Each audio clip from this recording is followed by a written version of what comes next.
Қайырлы күн достар, менің каналыма қош келдіңіздер. Сіздермен Эльмира.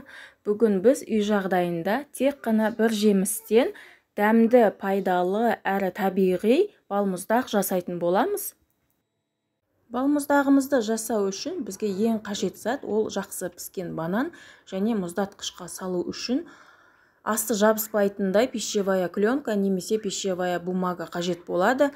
Барлығын осы видеодағыдай турап, астына төсеп және де бетін целлофанмен жауып 5-6 сағатқа мұздатқышқа қалдырамыз. Мен бұл бананды бір түнге мұздатқышқа салған болатынмын.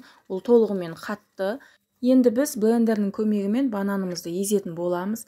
Дәміне қарай сіз әртүрлі жемістерді қоссаңыз болады, немесе бананның өзінде блендермен ессеңіз болады. Мен өз қалауым бойынша алдын ала мұзда қатырылған, сүйегі алынған шие қосатын боламын.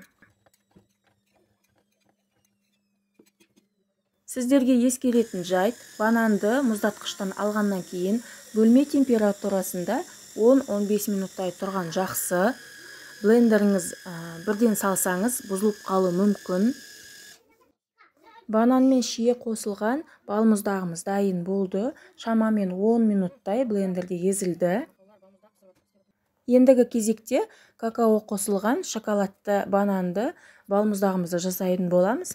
Бағанағы бананның қалғанын блендерімізге саламыз. Ешқандай какао қоспай, өз қалауыңыз бойынша осылай бананды балмұздақ жасасаңыз да болады. Бұл балмұздаққа ешқандай бояғыш, дәмдеуіш, шекер салмаймыз. Дәміне қарай корица, мак немесе кунжут салсаңыз болады.